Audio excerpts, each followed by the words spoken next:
मेरा पति रोजाना शहर से मेरे लिए जलेबी लेकर आता था, जिसको मैं बड़े शौक से खा लेती थी। लेकिन उसके बाद मुझे होश नहीं रहता था। सुबह उठती तो कपड़े गीले रहते थे। और एक दिन पति की लाई हुई जलेबी मैंने फेंक दी और सोने का बहाना करके मैं सो गई। और फिर जो मेरे पति ने मेरे साथ किया वह सुनकर आपके रोंगटे खड़े हो जाएंगे, क्योंकि शादी की रात पति के कमरे में आने से पहले मैंने ब्लैक कलर का शॉर्ट नाइट पहनी थी कि वह पहली ही नज़र में मुझे अपना दिल हार बैठे। वैसे मैं गांव वाली लड़की थी, लेकिन ये नाइटी मुझे मेरी बहन ने ला के दी थी, जिसकी शादी शहर में हुई थी। उसने ही मुझे पति को काबू करने की कई बातें बताई थी। मैंने पति मोहन कमरे में आए तो मेरा यह नाइट सूट देखकर रुक गए। उनके नज़र में तो मैं एक गांव वाली लड़की थी। मोहन के सामने नाइट पहनकर मुझे शर्म तो बहुत आ रही थी, लेकिन अब वह मेरे पति थे और मुझे उनका दिल जीतना था। मैंने हमेशा शादी को लेकर बहुत सपने बुने थे और आज की रात ना जाने कितनी बार सोचा था। मिलन की घड़ी जब सामने आई तो मेरा दिल बुरी तरह से धड़क रहा था। मोहन मेरे करीब आए और मोहब्बत से मेरा हाथ थाम के कहने लगे कि तुम बहुत ही सुंदर हो। मोहन के यह शब्द ने मुझे नई जिंदगी दे दी और मैं खुद को हवाओं में महसूस कर रही थी। मोहन ने अपनी जेब में हाथ डाला तो मुझे लगा कि वह मुझे मुंह दिखाई गिफ्ट देने, लेकिन मोहन ने जब जेब से हाथ निकाला तो मैं हैरान रह गई। उनके हाथ में जलेबी का थैला था और मोहन ने खुद ही वह थैला खोला और कहने लगे कि शादी की रात सबसे पहले मैं तुम्हें अपने हाथ से ही मीठा खिलाऊंगा। मोहन की बात सुनकर मेरे होठों पर मुस्कुराहट आ गई। कह रहे थे कि मेरे लिए खासकर शहर से जलेबी बनवा कर लाए हैं। मोहन ने मोहब्बत भरे अंदाज से यह जलेबी मेरे मुंह में डाली तो मैंने भी खुशी खुशी खा ली। वह बहुत ही स्वादिष्ट थी। मोहन मेरी आंखों में आंखें डालकर मुझसे मोहब्बत भरी बातें करने लगे और मैं ना जाने कैसे नींद में खोने लगी। थोड़ी देर बाद मुझे कुछ होश ही न रहा। सुबह के वक्त मेरी आंख खुली तो घड़ी में पूरे 10 बजे थे। मेरे कपड़े गीले थे। मैं हैरान थी कि इस रात के इंतज़ार में मैंने एक एक पल गिन गिन कर गुजारा था। उस रात में मैं कैसे सो गई। फिर मुझे मोहन का ख्याल आया, न जाने वह मेरे बारे में क्या सोच रहे होंगे। कपड़े कैसे गीले हुए थे। मोहन कमरे में नहीं थे। मैंने तुरंत ही अपने कपड़े बदले और नहा धोकर तैयार हो गई। मैं अपने बालों को सुलझा रही थी कि मोहन कमरे में आ गए। उनका मूड बहुत ज़्यादा बिगड़ा हुआ था। कोई बात नहीं की। मैंने उनसे बात करने की कोशिश की थी। वो तो पूरी तरह गुस्सा हो चुके थे और यह बात मेरे लिए बर्दाश्त से बाहर थी। मैंने सोच लिया था कि किसी न किसी तरह से मैं मोहन को मना कर ही रहूँगी। मोहन के जाने के बाद मेरी सास मेरे कमरे में आ गई। मेरी आंखों में आंसू देखकर हैरानी से पूछने लगी कि क्या हुआ बहू। मैंने उन्हें बता दिया कि मैंने मोहन को नाराज़ कर दिया है। वो कहने लगी कि मैं अभी मोहन से बात करती हूँ, लेकिन मैंने हाथ पकड़कर अपनी सास को रोक लिया। उनसे कहा कि वह मोहन से कोई बात ना करें, वरना हमसे और नाराज़ हो जाएंगे। मेरी बात सुनकर वह खामोश हो गई और बोली, छोटी छोटी बातों को दिल पर ना लगाया करो। कुछ दिन मोहन के साथ रहोगी तो तुम उसकी आदत को अच्छी तरह समझ पाओगी। मैं उनकी बातें सुनकर खुश हो गई थी। मैं अपने माँ बाप की लाडली होने के साथ साथ अपनी सास की भी बहुत लाडली थी। हालांकि बचपन में ही ख्वाहिश थी कि मेरी शादी उनके बेटे मोहन से ही हो, और जैसे ही मैं 15 साल की हुई तो वह मुझसे मिलने के लिए आई थी और जाते जाते मेरा मुंह मीठा करवा कर चली गई। मैं बहुत खुश थी कि क्योंकि वह मुझसे बहुत प्यार करती थी और इसलिए मेरे माँ बाप को भी इस रिश्ते पर कोई एतराज़ नहीं था। मोहन की शहर में अच्छी नौकरी थी। वह सुबह सवेरे शहर के लिए निकल जाता और रात को ही घर लौटता। उसकी कमाई से ही मेरी सास ने गांव में एक बड़ा सा घर बनवा लिया था। बहुत सालों में मेरी और मोहन की मुलाकात हुई थी, क्योंकि वह ज़्यादातर वक्त शहर में ही गुजारा करते थे। घर लौटता तो हमारे गांव आने का उसके पास वक्त ही नहीं रहता, लेकिन रिश्ता होने के बावजूद भी वह हमारे गांव मुझसे मिलने के लिए नहीं आया। इसी बात को लेकर मेरे दिल में अजीब सवाल उठने लगे। एक दिन मैंने अपनी सास से पूछा, क्योंकि मेरी सास मेरी माँ की सहेली थी, तो मैं उनसे बिल्कुल शर्माती नहीं थी। एक दिन वह मिलने के लिए हमारे गांव आई तो मैंने बातों बातों में यह पूछ लिया कि मोहन हमारे गांव क्यों नहीं आते। मेरी माँ के कानों में ये बात पड़ी तो मम्मी ने मुझे एक थप्पड़ मारा और बोली, तुम्हें कहने में शर्म नहीं आती? अपने होने वाले पति के बारे में ऐसी बातें पूछती हो। मैं बिलख कर रह गई। मेरी सास मुस्कुराते हुए कहने लगी कि क्यों नहीं, जैसा मोहन को वक्त मिलेगा ज़रूर आएगा। जब से उसे शहर की हवा लगी है वह बहुत ही कम बात करता है। अब पहले की तरह नहीं बल्कि गंभीर हो गया है। उसकी यह बात सुनकर मम्मी कहने लगी, जब लड़कों पर जिम्मेदारी पड़ती है तो इसी तरह गंभीर हो जाते हैं। एक मेरी बेटी को ही अकल नहीं आ रही, मुंह उठाकर जो चाहे पूछ लेती है। मम्मी ने गुस्से में एक नज़र मेरी तरफ किया तो मैं वहां से उठकर अपने कमरे में आ गई। उनके जाने के बाद भी मम्मी ने मुझे हज़ारें बातें सुनाई। मम्मी पता नहीं क्या कुछ कह रही थी, मैं तो अपनी ही ख्यालों में मगन थी। मैं यह सोचकर खुश थी कि मेरे होने वाला पति भी हीरो की तरह शहरी बन गया है। मुझे शुरू से ही शहर में रहने का बहुत शौक था। उन्होंने शादी के लिए साल भर का वक्त दिया था और एक साल का वक्त बस सपने बुनते में ही निकल गया। लेकिन मुझे क्या खबर थी कि एक दिन मेरे सारे सपने मिट्टी का ढेर बन जाएंगे। कुछ दिनों बाद मेरी और मोहन की शादी बहुत सारे रस्मों रिवाजों के साथ धूमधाम से हुई थी। मैं मोहन के साथ विदा होकर उसके गांव चली आई। मेरी सास ने बहुत ही खुशी से वेलकम किया था, लेकिन शादी की रात सोने की वजह से मोहन बहुत ज़्यादा गुस्से में थे और पूरा दिन उसने मुझसे कोई बात नहीं की। मेरा सारा दिन बिना पानी की मछली की तरह उसके आगे पीछे तड़पती रही, लेकिन उसने एक नज़र भी मुझ पर न डाला। सारा वक्त घर की छत पर गुजारे और गांव में औरत को छत पर जाना मना होता है, इसलिए मैं उसके पीछे भी ना जा सकी। रात के वक्त मोहन खुद ही कमरे में आए और मेरी आंखें रो रो कर सूज चुकी थीं। वह मेरे पास बैठकर कहने लगा कि मुझे माफ़ कर दो, गुस्से में आ गया था। मैं तुम्हारे पास बैठा था और तुम इस कदर गहरी नींद में खो गई कि मेरे उठाने पर भी ना उठी, इसलिए मैं गुस्सा हो गया था। मुझे पता था कि गलती मेरी है, इसलिए मैंने मोहन को खुद ही माफ़ी और कहा कि आगे से शिकायत का कोई मौका नहीं दूंगी। वह खुश हो गया और लंबे बालों की तारीफ करने लगा।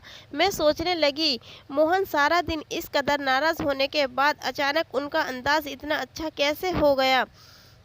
मोहन ने एक बार फिर जलेबी निकाली और अपने हाथों से मेरे मुंह में डालकर कहने लगे कि जलेबी खाने से आपके होठ रेड हो जाते हैं, तुम्हारा खूबसूरत होठ और खूबसूरत हो जाएंगे। उनके बातों में मोहब्बत की इस कदर मिठास थी कि मैं शर्मा गई। मोहन मेरे हाथ पकड़े और कुछ कह रहे थे, लेकिन मुझे कुछ होश ही न रहा और थोड़ी ही देर के बाद मैं दुनिया से दूर हो चुकी थी। एक बार फिर मेरी आंखें खुली तो सुबह के 11 बज रहे थे। मेरे होश उड़ गए। मैं जान गई थी कि मोहन इस बार फिर गुस्सा हो चुका है। अब मुझे समझ नहीं आ रहा था कि मैं इस तरह गहरी नींद में कैसे सो सकती हूँ। मैंने कपड़े पूरी तरह गीले थे और मुझे ठंड लग रही थी। मैं जल्दी से नहा धोकर तैयार हो गई और कमरे से बाहर निकली तो मेरे कमरे के बाहर मेरे पति गुस्से में मेरी सास से कह रहे थे कि आपने ऐसी लड़की से मेरी शादी करवा दी है जिसे सोने उठने की कोई समझ नहीं है। मैं कैसे इसके साथ रहूँगा, सारी ज़िंदगी गुजार सकता हूँ। इसे यह भी मालूम नहीं कि गांव की औरतें सवेरे उठकर घर के कामकाज करती हैं। आप सुबह से उठकर घर का काम कर रही हैं और वह महारानी बनकर सो रही है। अगर ऐसा ही हाल रहा तो मैं ज़्यादा दिन तक आपकी चाहती बहू को अपने घर में बर्दाश्त नहीं कर सकता। मोहन का यह सब सुनकर मैं घबरा गई। मैं सोच भी नहीं सकती थी कि मेरे पति इतना सख्त होंगे।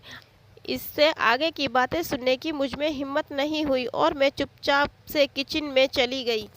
मेरी सास सच में सुबह से काम काज में लगी हुई थी, क्योंकि किचन में पूरी तरह साफ था और दोपहर का खाना भी बन चुका था। मैं मोहन के साथ साथ अपनी सास की नज़रों में भी गिर रही थी। मुझे रहकर अपने आप पर गुस्सा आ रहा था। ना जाने मुझे क्या हो गया है। मैं सारे घर का चक्कर लगाती तो यह पूरा काम कर चुकी थी और शायद इसी वजह से मोहन हद से ज़्यादा गुस्सा हो रहे थे। वह फिर छत पर जा चुके थे क्योंकि उन्हें पता था कि मैं उनके पीछे छत पर नहीं जा सकूंगी। मैं सारा दिन रोती रही।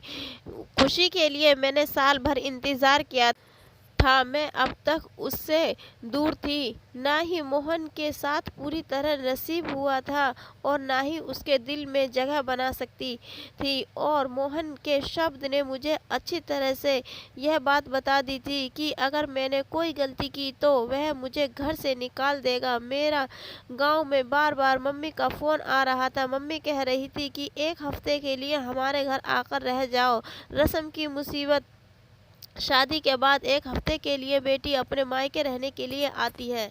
मैं बिल्कुल भी नहीं जाना चाहती थी क्योंकि मोहन मुझसे पहले ही नाराज़ थे। ऐसे में अगर उन्हें छोड़कर मम्मी के घर जाती तो शायद वह कभी मुझसे बात न करते। रात के वक्त मोहन कमरे में आ गए। मुझे हैरानी हुई, अचानक ठीक कैसे हो गए। मेरे पास बैठकर खुद ही पूछने लगे कि तुम्हारी मम्मी का फ़ोन क्यों आया था। मैंने सारी बात बता दी तो कहने लगे कि अच्छी बात है, तुम चली जाओ, वरना मम्मी कहने लगेंगी कि मैंने मना कर दिया है। कल से मेरी नौकरी भी शुरू हो रही है। मैं भी सुबह सवेरे शहर जाऊंगा तो रात को ही घर वापस लौटूंगा। तुम एक हफ्ता वहां गुजार कर आ जाओ और मम्मी को भी अपने साथ ले जाओ। मुझे मोहन से इस तरह की दूरी का भरोसा नहीं था। मुझसे इतनी हिम्मत नहीं थी कि मैं आगे उनकी बात सुनूं, इसलिए मैं भी खुशी खुशी राजी हो गई। मोहन ने फिर जलेबी निकाल कर खुद ही मेरे मुंह में डाल दी और कहने लगे तुम इसे जल्दी जल्दी खाने के बजाय आराम से खाया करो। यह शहर की मशहूर हलवाई की है। इसे तुम्हारे होठ रेड हो जाएंगे और बहुत ही खूबसूरत लगेंगे। मैं मोहन को इस तरह से बदलते हुए देखकर बहुत परेशान थी।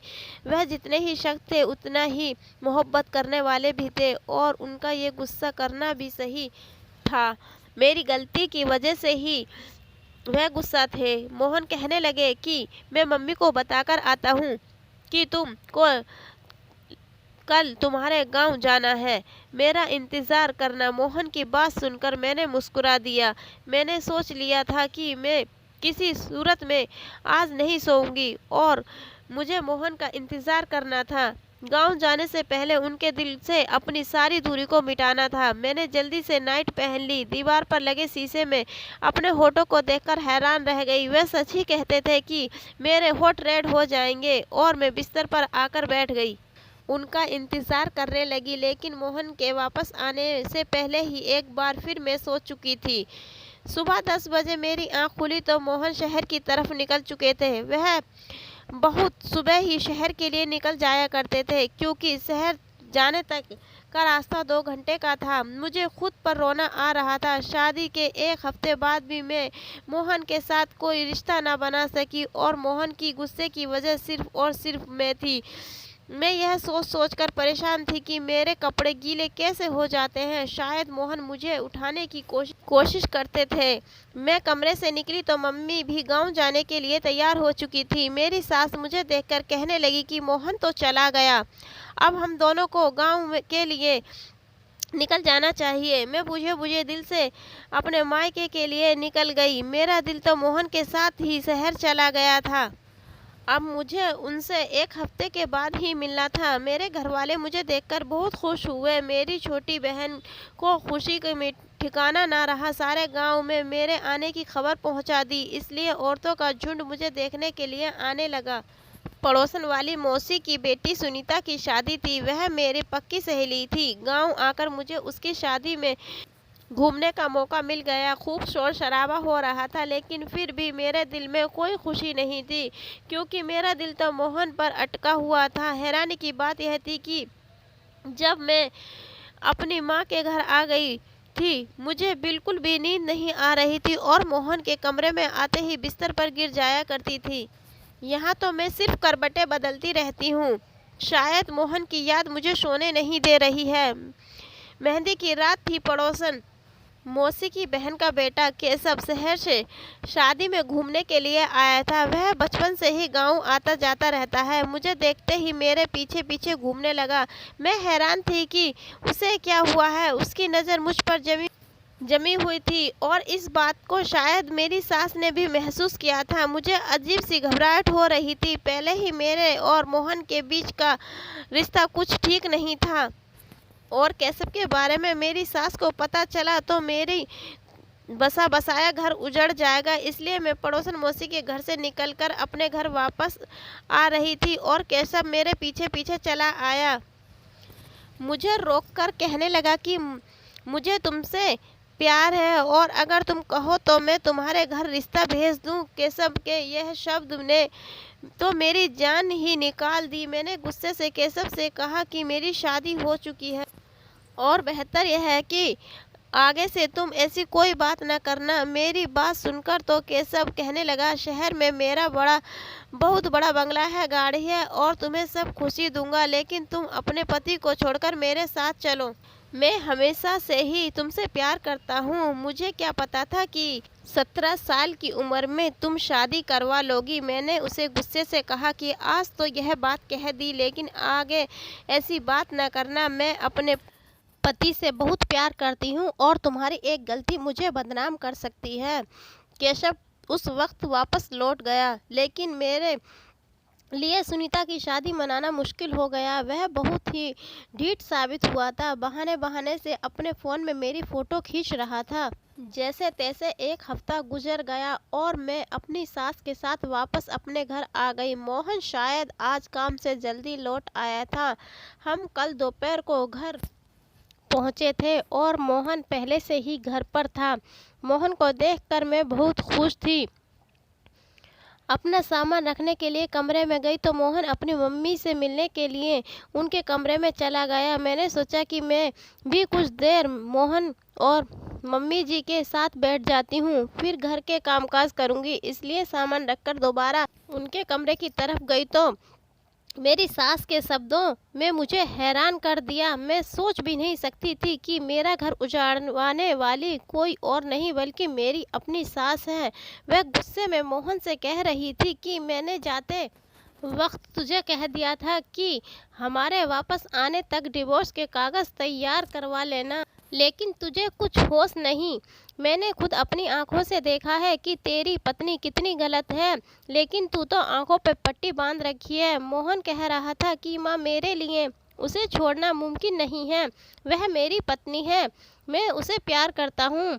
उसमें 1000 गलती सही, लेकिन मैं उसे कभी ज़िंदगी में अलग नहीं कर सकता। मोहन मेरी मोहब्बत की बातें कर रहे थे और मेरी सास बुराइयों में मगन थी। मुझे समझ नहीं आ रहा था यह सब क्या हो रहा है। मेरी सास मुझे इतने प्यार से ब्याह कर लाई थी तो मुझे डिवोर्स क्यों दिलवाना चाहती थी, और मोहन जो मुझे बहुत ही सख्त लगते थे वह कितनी प्यार से बात कर रहे थे और मेरी खातिर अपनी माँ से लड़ रहे थे। मेरा दिल पूरी तरह उलझ चुका था। रात जब मोहन कमरे में आए तो मेरा बिल्कुल भी जलेबी खाने का दिल नहीं था। मैंने जलेबी का थैला उनके हाथ से ले लिया। जबकि मम्मी उनको किसी काम से आवाज़ लगाने लगी तो वह कमरे से बाहर निकल गए थे और मैं चुपके से थैले को कोने में छुपा कर रख दिया कि मुझे नींद नहीं आएगी, और मैंने आंखें बंद की थी। जब मोहन कमरे में वापस आए तो मेरी जान निकल गई। जो कुछ मैंने देखा मुझे अपनी आंखों पर यकीन नहीं हुआ। मोहन ने जग भरकर पानी मेरे ऊपर डाल दिया और आंख नहीं खोली। जब मैं दूध का दूध और पानी का पानी करना चाहती थी, मोहन किसी को आवाज़ देकर कहने लगे कि अंदर आ जाओ, यह पूरी तरह बेहोश हो चुकी है। थोड़ी देर में एक खूबसूरत लड़की मेरे कमरे में चली आई। वह मेरी बिस्तर पर मोहन के साथ बैठ गई और वहाँ दोनों जिस तरह एक साथ थे मेरी जान निकल गई। इससे ज़्यादा मुझे बर्दाश्त की हिम्मत नहीं थी। ठंडे पानी से मेरा शरीर कांप रहा था। मैं उठकर बैठ गई। मुझे जागता देख कर उन दोनों की आंखें हैरत में फटी रह गई। मैंने मोहन की तरफ घूर कर देखा। उस वक्त मैं इतना गुस्से में थी कि मुझे मोहन से डर भी नहीं लग रहा था। मैंने मोहन से कहा था कि मुझे सच सच बताओ, यह लड़की कौन है? जलेबी में ऐसा क्या था जो मैं अपने होश खो बैठती थी? तुमने ये सब क्यों किया है और मुझे इतना बड़ा धोखा क्यों दे रहे हो? मैं सवाल पूछती गई और मेरे अंदर एक तूफान उठ रहा था। मोहन सर झुकाए कहने लगा कि यह लड़की उनकी पत्नी है और उससे शादी करके 2 दिन पहले ही गांव में आए थे। वह कभी मुझसे शादी नहीं करना चाहते थे, लेकिन उनकी मम्मी ने ज़बरदस्ती उनका रिश्ता मुझसे तय कर दिया।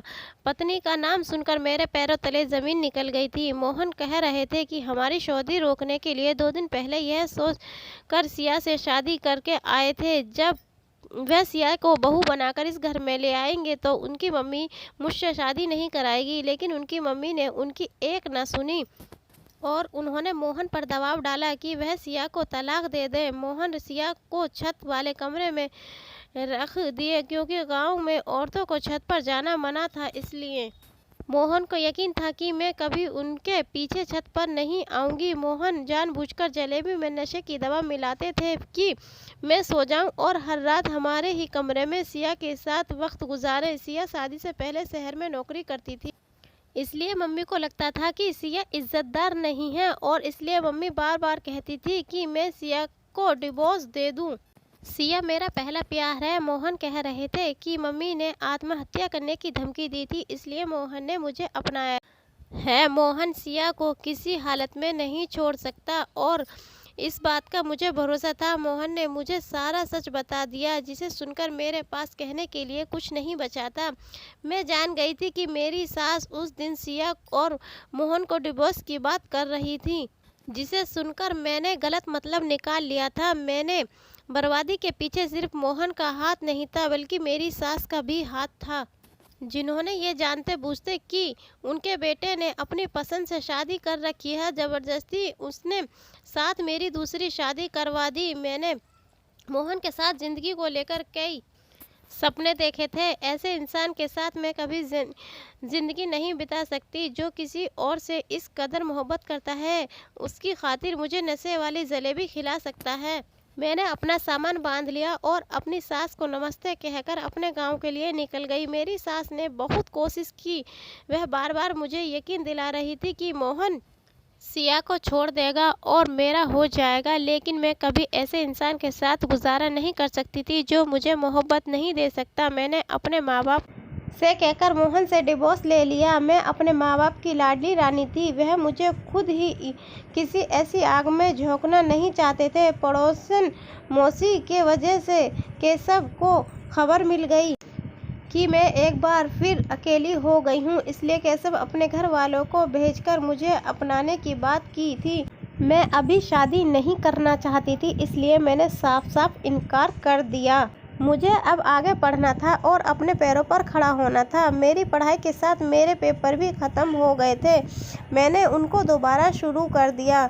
हर शादी कामयाब हो यह ज़रूरी नहीं, लेकिन एक नाकाम शादी का मतलब यह नहीं कि इंसान नाकाम होता है। अपनी शादी की नाकामी के बाद मैं बहुत ज़्यादा कामयाब हो गई थी। पढ़ाई के मैदान में मैंने झंडे गाड़कर अपने गांव का नाम पूरे ज़िले में रोशन कर दिखाया। अगर मेरी कोई प्यारी बहन या बेटी नाकाम शादीशुदा ज़िंदगी का शिकार हो गई है तो याद रखना कि ज़िंदगी में आगे बढ़ने के लिए नए रास्ते की तलाश करें और ज़िंदगी की दूसरी कामयाबी को समेटें।